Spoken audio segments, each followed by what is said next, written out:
इस कार्यक्रम के पुण्यार्जक हैं एडवोकेट श्री वीरेंद्र कुमार, श्रीमती कुसुमबाई जी, राजकुमारी पुष्पा जी, मंजू, सीमा, समस्त कठरिया परिवार, कुरवाई, विदिशा, मध्य प्रदेश। श्रीमती सीमा विक्रम जैन, पुत्र पुत्री आयुष, आयुषी, ओसवाल बूलन, तिलक नगर, इंदौर, मध्य प्रदेश। श्रीमती सुमन विनोद जैन, श्रीमती नेहा गौरव जी, श्रीमती ईशु सौरभ जैन, अनवी प्रियाल, अयांश अर्हता जैन, समस्त परिवार, कृष्णा नगर, दिल्ली।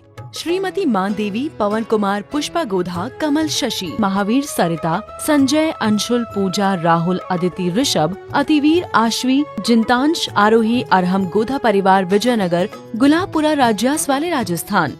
बोलिए पंच परमेष्टि भगवान की, भगवान महावीर स्वामी की, अहिंसा परमो धर्म की, परम पूज्य आचार्य गुरुवर श्री विद्यासागर जी महाराज की, परम पूज्य आचार्य श्री समय सागर जी महाराज की, परम पूज्य सुंदर सागर जी महाराज की। हम अपने जीवन को कैसे बेहतर बनाएं, इस बात पर कुछ सूत्रों की चर्चा चल रही है। कल मैंने कहा था, जैसे हमारी सोच होती है वैसे हमारा जीवन बनता है, और जैसे हमारी सोच होती है, चिंतन धारा होती है, व्यवहार होता है, वैसा हमारा जीवन बनता है। क्योंकि सारा संसार हमारी सोच पर टिका हुआ है। आप सुबह से शाम तक जैसा सोचेंगे वैसा तुम्हारा जीवन बनेगा। जैसे ही हम सोचते हैं या जैसे ही हम सोचेंगे वैसा ही हमें सब कुछ देखने को मिलता है। इसलिए हम अपनी सोच को निर्मल बनाने की कोशिश करें, प्रयत्न करें, पुरुषार्थ करें। अपने नज़रियों को ठीक बनाने का प्रयास होना चाहिए। हमारी सोच, हमारी चिंतन धारा जैसी होगी वैसा हमारा जीवन बनता है। आप किसी के बारे में अच्छा सोचोगे तो आपको अच्छी फीलिंग आएगी। बोलो, ऐसा होता है कि नहीं होता है? आप किसी के बारे में जितना अच्छा सोचोगे उतना अच्छा आपको लगेगा, और आप किसी के बारे में बुरा सोचना शुरू करोगे तो आपकी मानसिकता टेंशन से भरती जाएगी। आपके जीवन में टेंशन उभरेगा, आपका मनोबल एकदम गिरने लगेगा। ये बात सच है कि व्यक्ति जैसा सोचता है वैसा उसका जीवन बनता है। हमारे आचार्यों ने 3 प्रकार की सोच के बारे में कहा है। नंबर 1 भौतिक सोच, नंबर 2 व्यवहारिक सोच, और नंबर 3 आध्यात्मिक सोच। आध्यात्मिक सोच तो अभी आपके पास है नहीं है। व्यवहारिक सोच भी होगी। आप किसके साथ कैसा व्यवहार करते हैं ये आपको पता है। आप अच्छा व्यवहार कर रहे हैं या सही व्यवहार कर रहे हैं, कैसा व्यवहार तुम्हारे द्वारा सामने वाले के साथ हो रहा है, ये आपकी सोच पर निर्भर करता है। और भौतिक सोच सभी समझते हैं, जो सांसारिक जीवन में जी रहे हैं और उनके जीवन के साथ जो एक्टिविटी उनके साथ जुड़ी हुई है वो भौतिक सोच के अंतर्गत आती है। आचार्य कहते हैं, जिसकी भौतिक सोच होती है उनके जीवन का केवल एक ही मकसद होता है, एक ही टारगेट होता है, एक ही लक्ष्य होता है, खाओ पियो मौज मस्ती करो। आप लोग दूर दूर से क्षेत्र पर जाते हैं, यात्रा चल रही है, यात्रा कर रहे हो, संसार की अनंत की यात्रा के आप सभी यात्री बने हुए हैं। कहीं पर सुबह होती है तो कहीं पर शाम होती है, तो कहीं पर दोपहर होती है। ये संसार की यात्रा है और कहीं पर विश्राम होता है, कहीं पर रात्रि होती है। इस तरह से सारी जिंदगी व्यक्ति घूमते घूमते पूरा कर देता है। किसी ने, कहने वालों ने बहुत अच्छा कहा है, सुबह से लेकर शाम तक दौड़ता है आदमी और दौड़ते ही दौड़ते दम तोड़ देता है आदमी।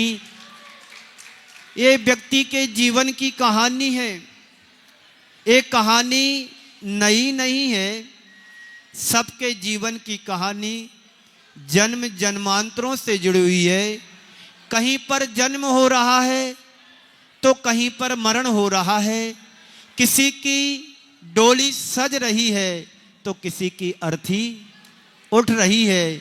तो जन्म से लेकर मरण तक दौड़ता है आदमी और दौड़ते ही दौड़ते दम तोड़ देता है आदमी।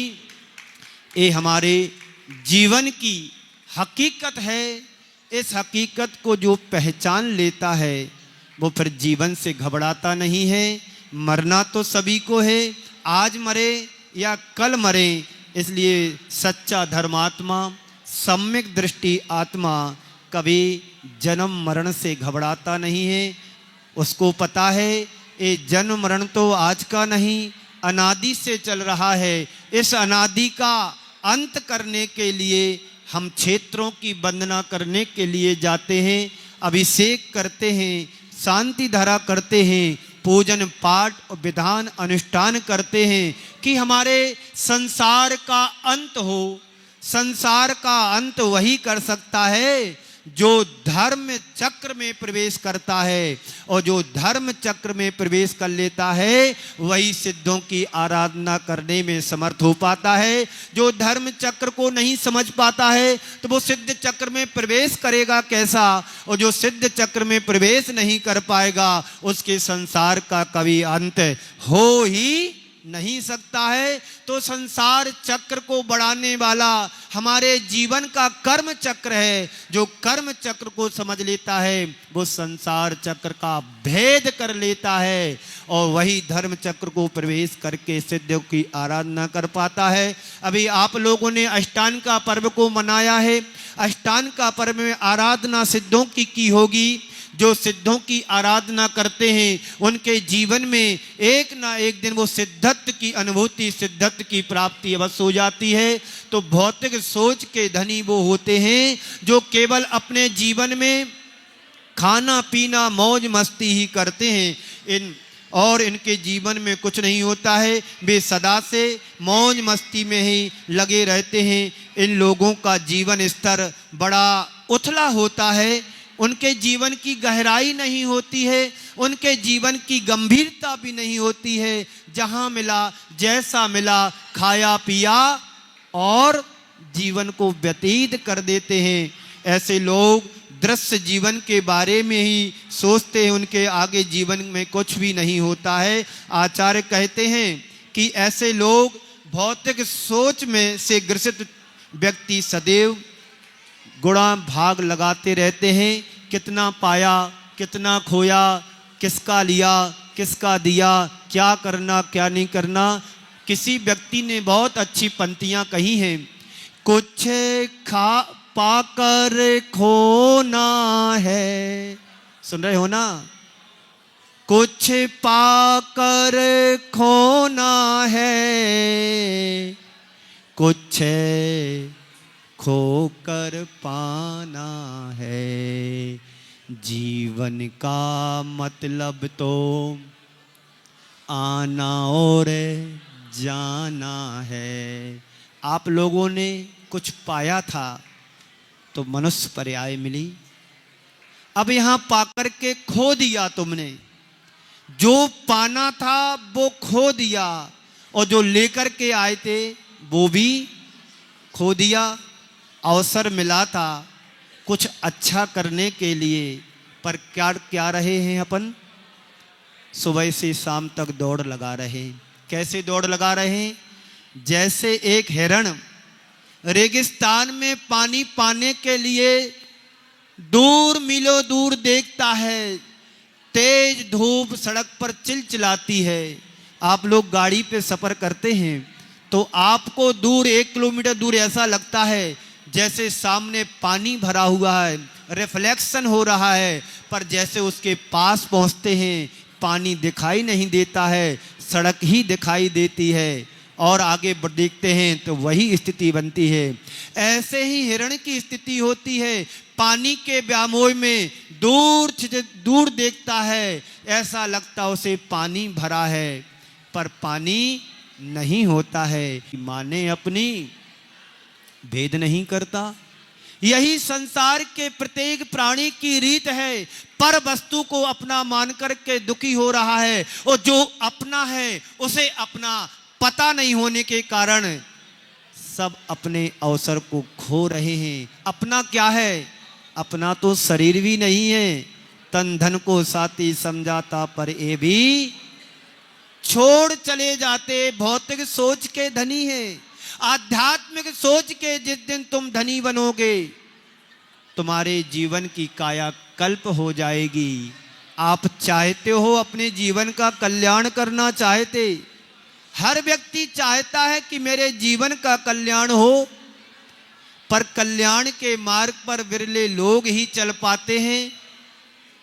उन विरले लोगों में यहाँ जितने बैठे कम से कम 10% तो होंगे कि हमारी आत्मा का कल्याण हो, क्योंकि हमने जो जीवन पाया है इस जीवन के कितनी दुर्लभता को पार करके पर्वतों को चट्टानों को चीर करके जैसे नदी एक समुद्र में जाकर के अपने रूप को विराट रूप धारण कर लेती है, ऐसे ही नरक निगोद की यात्रा को पार करते करते मानव जीवन हमने पाया है। उसमें भी सकलांक जीवन पाया, विकलांग नहीं पाया, स्वस्थ जीवन पाया, अस्वस्थ नहीं पाया, संपन्नता पाई, विपन्नता नहीं पाई, निरोगी काया पाई, रोगी नहीं पाई। कोई गरीब गुरवा में जन्म नहीं लिया, घरों में एक संभ्रांत सज्जन के परिवार में घर में जन्म लिया। और तो और देव शास्त्र गुरु का सानिध्य भी मिल रहा है। इससे बड़ा सौभाग्य और क्या हो सकता है? जिसकी आध्यात्मिक सोच बन जाती है वो अपने जीवन को धन्य कर लेता है, महान बना लेता है। तो वह अपने जो भौतिक सोच से ग्रसित व्यक्ति होता है वो सिर्फ केवल अपने लाभ की ही बात सोचता है और दूसरों के कल्याण की बात नहीं सोचेगा। अपने जीवन तक सीमित रहेगा और अधिक होगा तो परिवार तक सीमित रहेगा कि मेरा भला हो, मेरे साथ मेरे परिवार का भला हो। इससे आगे की सोच उसकी संकीर्ण हो जाती है। ऐसे व्यक्ति से हमें बचकर के रहना चाहिए। इसलिए दूसरों का चाहे कितना भी नुकसान हो जाए उसे कोई फर्क नहीं पड़ता है, लेकिन जो सच्चा धर्मात्मा होता है, किसी को तकलीफ होती है, किसी के साथ नुकसान हो जाता है, वो उस नुकसान से, उस तकलीफ से प्रभावित होकर के अपने अंदर सोचता है कि हे भगवान इसका नुकसान की भरपाई कैसे हो, इसकी बीमारी कैसे दूर हो, इसका जीवन कैसे सुखी बने। ये वही सोच सकता है जो आध्यात्मिक सोच का धनी होता है, और जो दूसरों के बारे में अच्छा नहीं सोच सकता है वो भौतिक सोच का धनी होता है। इन बातों से उसे कोई मतलब नहीं होता है कि बस मेरा ही भला हो, मेरा ही अच्छा हो, मेरा ही लाभ हो। भौतिक सोच मनुष्य की चिंतन धारा को क्या करता है? संकीर्ण बना देता है। इसलिए भौतिक सोच अच्छी नहीं होती है, उससे हमें बचना चाहिए। दूसरी सोच है व्यवहारिक सोच। जिस व्यवहारिक सोच में आप सब जी रहे हैं, सुबह से शाम तक व्यवहार एक दूसरे के साथ करते हैं, परिवार के साथ करते हैं, अपने इष्ट मित्रों के साथ करते हैं, कैसा व्यवहार किसके साथ होना चाहिए। आप किसी को अच्छा कहोगे तो लोग तुम्हें बदले में अच्छा कहेंगे।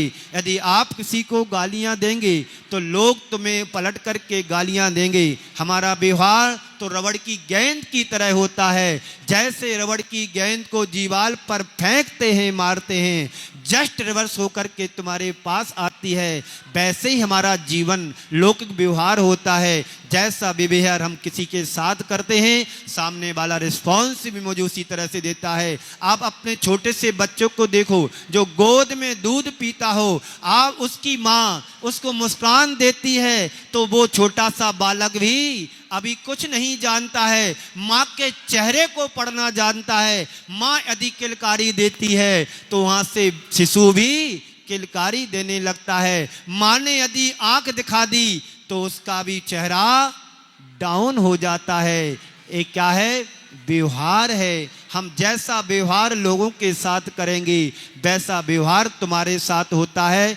जैसे आप जब सफ़र करते हैं, ट्रेन में जाते हैं, किसी से कोई परिचय नहीं है, शाम होती है, आप अपना टिफिन खोल करके शुरू करते हैं। शुरू करने के पहले सीट पर सामने बैठे वाले व्यक्ति से पूछ लेते हैं, कहाँ के हो, कहाँ जा रहे हो? अच्छा, यहाँ से हैं, कोई बात नहीं, आप भी खाना लेंगे, आप भी भोजन करेंगे? नहीं नहीं, हमारा तो अभी बाद में हो जाएगा, आप लीजिएगा।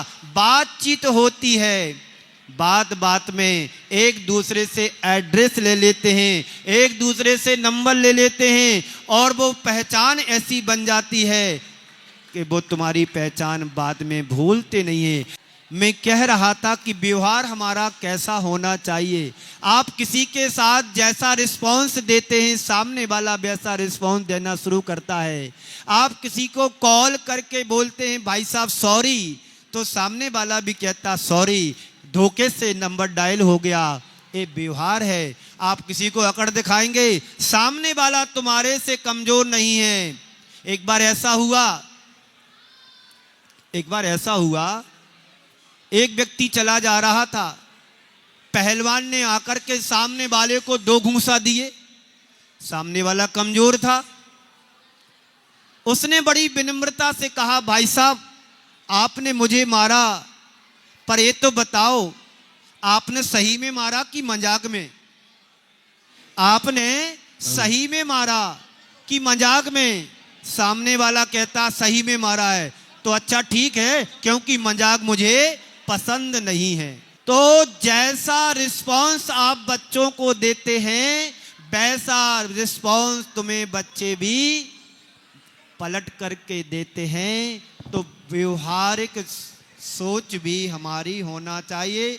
व्यवहारिक सोच में जीने वाले लोग बहुत हिसाब किताब से जीते हैं। वे हर चीज़ का मेंटेन करके चलते हैं, कितने में फ़ायदा हो रहा है, कितने में नुकसान हो रहा है, कैसा जीवन मुझे जीना है, किसके साथ कैसा व्यवहार करना है। आप लोग देखिएगा, किसी घर मेहमान होते हैं ना, अभी त्योहार चल रहा है, किसी के घर जाएंगे, आप किसी के घर मेहमान हुए, सामने वाले ने तो तुम्हारे लिए आधा गिलास ठंडाई बना करके दी। ठंडाई में पिस्ता डलता है, मनुक्का डलती है, किशमिश डलती है, बादाम डलती है, छुआरा डलता है, खसखस डलता है, मीठा डलता है, इलायची डलती है। बड़ा टेस्टी बना करके आपको आधा गिलास दिया।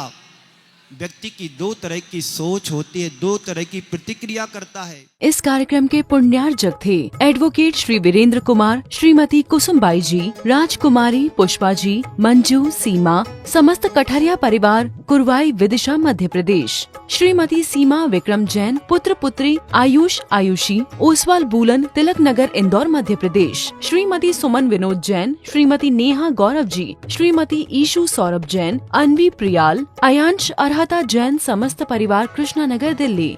श्रीमती मान देवी, पवन कुमार, पुष्पा गोधा, कमल शशि, महावीर सरिता, संजय, अंशुल, पूजा, राहुल, अदिति, ऋषभ, अतिवीर, आश्वी, जिंतांश, आरोही, अरहम, गोधा परिवार, विजयनगर, गुलाबपुरा, राज्यास वाले, राजस्थान।